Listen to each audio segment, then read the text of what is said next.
Hey guys, Pie Guy Rules here, and Stakes is Adventure Time's special 8-part miniseries about Marceline's vampire hunting history. If you haven't seen it yet, you really should do so before seeing this. I'm going to go deep into spoilery detail here, but the quick version is that I recommend it, so go watch it and then come back. So with that out of the way, the first thing I want to mention is that I really love the way they handle the miniseries format here. Not only does it make the premieres feel like a week-long event, but it also helps the writers structure the story in such a way so each 11 minutes is its own story, and the whole thing together feels like a movie, which makes it still feel like one big story, yet still easy to re-watch only one or two of the episodes if that's what you're in the mood to do. I also appreciate how it's structured in general. The first part sets a few things in the story up, like Marceline wanting to have an operation to remove her vampirism and then doing it. The second part takes us through her past, where we learn about her backstory as a vampire hunter. The third part sets up the vampires in the modern day, and Marceline dusts the fool. The fourth through seventh episodes are about taking one vampire down at a time, and the eighth part serves as a conclusion. Again, this helps separate each part into its own episode with its own identity and conflict. And on a more minor note, I really enjoyed getting 22 minutes of new adventure time in each sitting. Though each night left me wanting more, I still felt pretty satisfied. So now I'm going to give my quick opinions on each episode.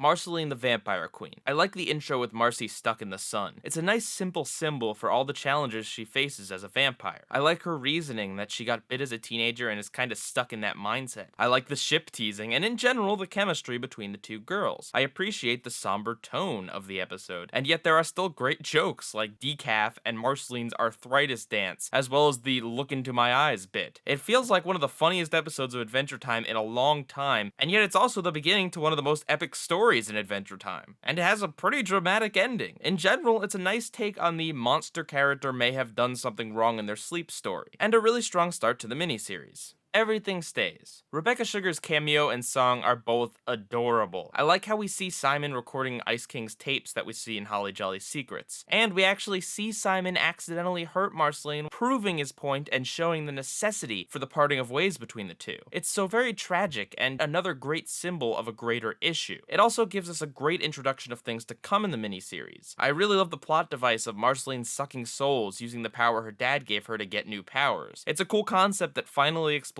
her weird vampire powers and makes a lot of sense. Also, I like the mystery and vagueness surrounding the humans wearing animal hats. Does this have something to do with Finn? He was born on a boat. Does it have something to do with the humans? Probably, but they don't really say. I also appreciate how the kid Marceline becomes friends with acts like she did around Simon. It's a great parallel. The episode also paints a picture of what Ooh was like after the apocalypse had been over for a bit. There's even a reference to Rainicorns eating humans. The episode could have just been Simon and Marcy 2.0, another story of the two in the wasteland, and to be honest, I probably would have loved that. But I think this is better than getting a straight up sequel. Rather than just choosing the easy story, this goes for a grander view of Marceline's backstory and tells it through multiple time skips, not unlike A Tale of Two Stands from Gravity Falls. If done poorly, the style could have looked really sloppy and lame, but I firmly believe this to be the best part of the miniseries and one of my new favorite episodes. You really get a good understanding of the hardships Marceline's faced in the past, and it still manages to be a fun episode that provides further context to Simon and Marcy without just ripping it off. Vamps about. I like the dynamic of the vampires arguing with each other over what they should do now that they've been reborn. And I love everything about the Vampire King. I like his dialogue about wiping out a whole species and how he is just looking out for his people, and how he wants to change and just eat animals, which is not dissimilar to humans, and yet Marceline thinks he has committed too much evil to let live. That's an interesting concept and not so black and white. Also, the moment she gets turned feels important and epic and big, as it should. It's a big moment for the character. The episode also sets up Marceline's lone wolf tendencies that they resolve in the next one, as she tells the others to go back, thanks in part to Finn screwing up. It does a great job setting the stage for a bunch of really awesome fights and themes in the episodes to come. Although I have to say, I really dislike the sketch artist scene, which goes on for way too long. Even if one or two of Jake's descriptions are decent, that scene had no business being that long. Empress Eyes. I love the visuals of the hypnotism sequence in this, which is great because it happens multiple times. I like that they hint at a previous encounter between Simon and the Empress, leaving room for another story to happen at some other point in the series. Or maybe it'll just be left vague and ominous. I like Marceline's song and her interactions with the Ice King, and how she stakes vampires in the name of Simon. What's wonderful about this episode is how the Ice King complicates things. He's such a great wild card here, and he makes it really interesting. It's a fantastic episode which does a great job at playing with Marceline's complicated relationship with the Ice King, as well as the Ice King's love of women. Though once again, like the sketch artist scene, I have to question what the point of the outside clock part was. I could see some people finding it funny, but personally I didn't, and even if it were funny, it went on for way too long, once again. May I come in? There are so many great character bits in this episode, like all the great Lumpy Space Princess moments such as, "Are y'all hunting wabbits?" Her flirting, and her body being used as a steak mace. I also really love the King of Ooh hunting Crunchy for sport, and then immediately getting comeuppance for it. I appreciated the cleverness in Jake's plan, and that he gets to be the one to take down Hierophant with his door frame, seeing as they are both shapeshifters. This also helps redeem Jake's general uselessness and fear in the miniseries. And even Peppermint Butler and Crunchy get in on the awesome, with Pep-Butt teasing the Hierophant and Crunchy assisting Jake in getting the kill. Speaking of which, Hierophant is a fantastic foe. I love his beastly designs and his old-timey attitude. I think he's my favorite of all of the vampires, because of his great design, personality, weakness, and power. He comes off as really strong, yet has an unusual weakness, and this episode has tons of action. It's a really dang good episode. The next episode is Stake Her Back. I'm not too crazy about the first fantasy sequence in this episode. It's a fantasy of Marceline, Simon, and Betty being a family or something. It's not bad, I'm just not entirely sure where it fits into the story. Though the second fantasy is interesting because it's all about Marceline aging when PB won't, which does actually relate to the story at hand. Also, I'm not a fan of the excessive burping. And with all the talk of hubris, I'm beginning to think someone read Things Fall Apart, like I had to in high school. And yes, PB, you do have hubris. It's nice of you to finally acknowledge and deal with it, thus continuing on the trend with varmints and starting to redeem her character in my eyes. The central misunderstanding of this episode about staking her back is so Adventure Time, and I love it. And I really like how creepy and mysterious the moon is. It makes for a really threatening antagonist, and it's just so funny how confused she makes the heroes, like when they don't know if she's being literal or metaphorical. It's also kinda cute how much Princess Bubblegum cares about Marceline and the Banana Guards. Although, again, I have to say, the video game sequence is yet another sequence, like the clock one and the sketch artist one, that just kinda goes on and doesn't further the plot and isn't very funny. But that's really my only gripe. The episode presents an interesting challenge in staking a vampire with healing powers, has a lot of funny moments of confusion, and a great emotional core. Checkmate. This episode has a ton of continuity nods. Marceline hating witches, the Thorn Arm, Finn actually mentioning the Enchiridion, and let's not forget, Bacon Pancakes' return. It's also got some fun ship teasing with Marceline and Bubblegum. Even if you aren't crazy about the pair, the way they play around with it should at least get a laugh. Though I can't say the same about the fart talking sequence. It kinda took me out of a pretty intense moment, and like a lot of other things here, went on for too long. Additionally, I didn't like how pathetic they made the king at the end. I think it's a pretty dramatic scene, but they should have pulled back a little bit on making him whine like a baby. I feel like they could have still gotten the same point across without making him that babyish. I don't hate the episode, but I don't like it nearly as much as any of the first 6 parts. It's got some cool scenes and funny moments, but the king was a little bit of a letdown in comparison to the other vampires. I like what they did with the character and how he just wants to break the cycle, but I feel like they could have made this a little bit bigger and more epic than it was. Though that ending was certainly crazy. The Dark Cloud. My first question is, how did the house get junked, yet Finn, Jake, Marceline, and Princess Bubblegum are entirely unharmed? Anyway, the monster has a cool design, and the effect of all the people floating inside of it looks great. A cute little Easter egg is that in the destroyed cabin, there is a meat steak sitting next to Marceline unharmed. I didn't really like the fart song in this episode. It's not that it's terrible, but it doesn't hold up to the memory song or Everything Stays that were featured earlier in the miniseries. But I do like the talk between the Ice King and Marceline. It was really sweet, and yet it still felt in character for the Ice King. And I like the idea of all the kingdoms coming together, but I hate how useless everything is in practice. Only Princess Bubblegum is actually accomplishing something and rescuing the people. Everyone else just fails entirely at attacking. Of all the episodes in the miniseries, this is the only one I have to say I really don't like. It's got its moments, but I have problems with this ending. And I know that sounds a little vague, but you'll hear more on that in a minute. So now I want to talk about the strengths of the miniseries overall. First of all, I love the use of characters here, outside of one, which I will also be getting to in a minute. Like how Jake has a mini arc where his fear of vampires comes back, yet he still manages to come up with an interesting plan to defend against the Hierophant. Although he never totally overcomes his fear, he still does a noble thing in spite of it. Peppermint Butler, LSP, Crunchy, King of Ooh, and Ice King all get great supporting roles here. All too often are Adventure Time's side characters pushed into their designated episodes.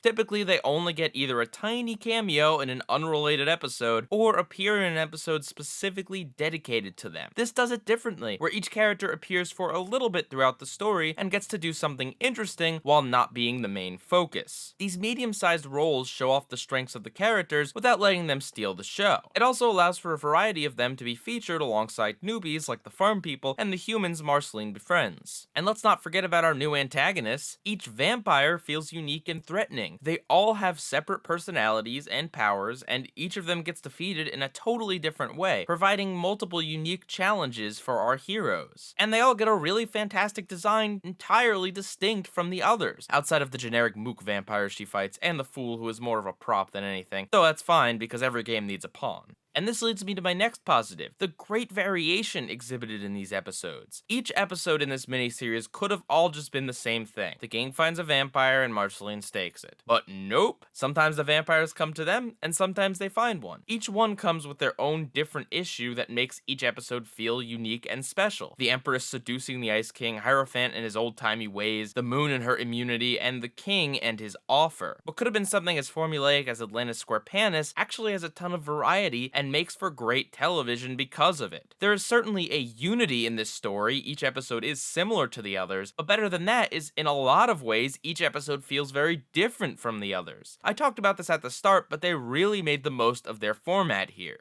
I honestly don't have much to say about this, but I do want to note that the new intro is cool. I like how so many different elements from the episodes are snuck into it, and I like how the title cards all have a neat red tint to them, along with the usual absurdly high detail they usually have. And the intro has some really fluid animation and more dramatic lighting, which seems to be the norm for Season 7 of Adventure Time in general. Another great thing about this miniseries is that it really does feel like a big story. We have multiple powerful foes, the story takes place over a lot of time, and it includes a decent amount of characters. All of this adds up to an epic adventure that feels important. It doesn't feel like any old one-off adventure, it feels like a very special quest with a daunting task. The story proves itself worthy of being 8 parts. And the last positive thing I have to say about the miniseries is that it is great at using narrative shortcuts. What do I mean? Well, things like establishing the downsides of being a vampire through a single mundane problem that Marceline has that really takes up very little screen time. This miniseries uses a few of these tricks to get across a lot of explanation with just a simple action. This is not done to be lazy, but rather to be elegant and save time and focus for the really important things. This sort of thing can easily be messed up and come across as poor writing where you don't get enough things explained, but I believe it's executed very well here where you still feel the impact of these things as if you had seen them happening for long periods of time, even though they are just happening very quickly.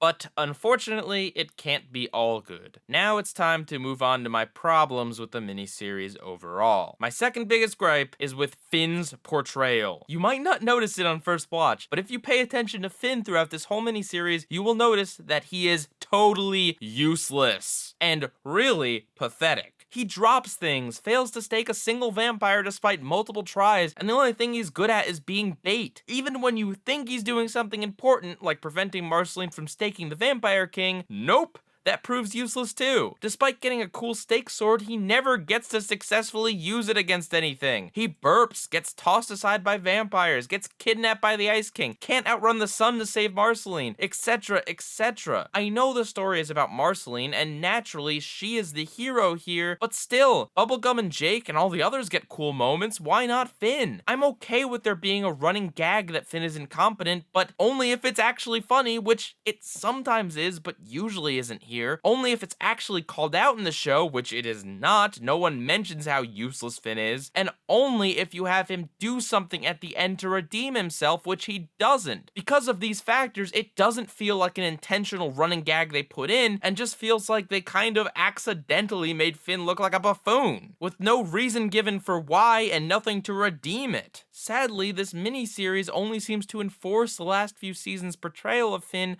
as a kind of loser who no longer goes on adventures. It's actually kind of sad that this is what the protagonist of the show has been reduced to in even the best of episodes. Also, take note to how creepily he puts his arms around Princess Bubblegum and Marceline. Dang it, Finn. I wish the writers had realized they'd done this and maybe made it an arc about how Finn hasn't been adventuring in a while and is kind of out of practice with it, and this is him getting his legs back for it. But nope, he's just useless for no reason. And like I said, some instances of this are funny, but others aren't, and his portrayal as a whole just makes me kinda sad. Another big complaint I had is that there were many sequences in this that felt overly long and pointless. The clock, the fart talking, the belching, the sketch artist, and the video game discussion sequences all feel very fillery. Like the plot is stopped for a while to talk about things that have nothing to do with anything, or are just kind of pointlessly gross. I get that they might just be jokes, but these things still go on for far too long, and kind of break the dark tone the rest of this has. One could argue the point of this is to have moments that are just for breathing room, but if that's what they were going for, personally, I don't think they did it very well, and could have filled the space with more relevant dialogue. One or two of these sequences wouldn't be too bad, but adding them all together, you have about 7 minutes of this whole thing that could have been omitted and nothing here would change. When things are more story-oriented and the story itself is kinda dark, it's best to treat jokes lightly, like just kind of quickly put in a gag when the audience isn't expecting it, rather than going on and on and on with it. There are a lot of jokes in this I really like, especially in the first part, but there's also quite a few of these really long, annoying ones.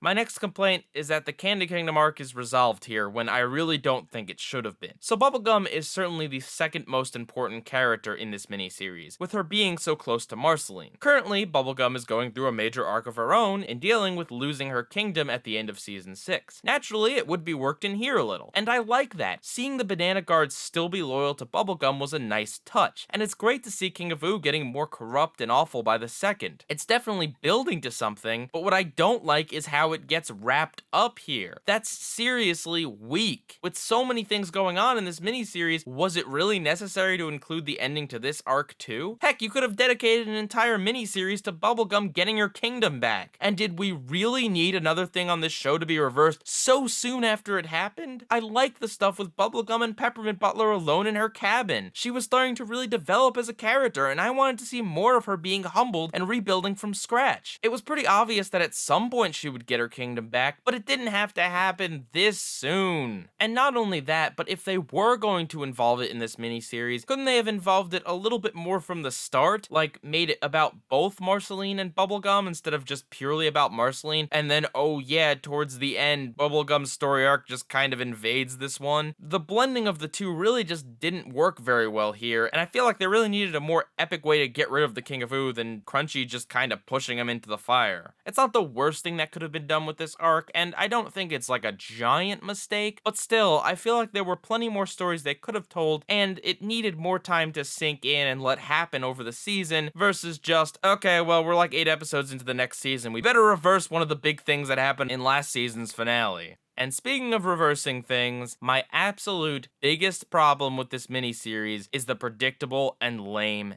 ending. As much as I loved this overall, I have to say, I hate the ending. It's predictable, it's easy, and safe. It reverses things before we fully explored Marceline as a non-vampire, and it feels anticlimactic. A major theme of this is that nothing ever really changes and things repeat themselves over and over again, but that doesn't stop this from being a big story letdown. Marceline not being a vampire could really mix things up in the show and give her character something to focus on. Heck, they even set it up so she could keep her powers, and they undo everything here, right down to the bite marks in her neck. It's not the worst ending ever, it does make sense with the story and everything, it's just way too tame compared to how interesting and different the rest of this was. On the whole, I loved this, but unfortunately the ending did leave me with a little bit of a sour taste in my mouth. And that's how I feel about Stakes. Wonderful format, fantastic use of characters aside from Finn, and a great story right up until the ending. I was very pleasantly surprised and was overall happy with Stakes and most of season 7 so far. This was just the thing I needed to get me excited about New Adventure Time again. And I'm going to definitely continue watching to see where the series goes from here. Hopefully they'll do more interesting, bold, and creative things and less undoing of things and Finn being an idiot buffoon. Pie Guy rules.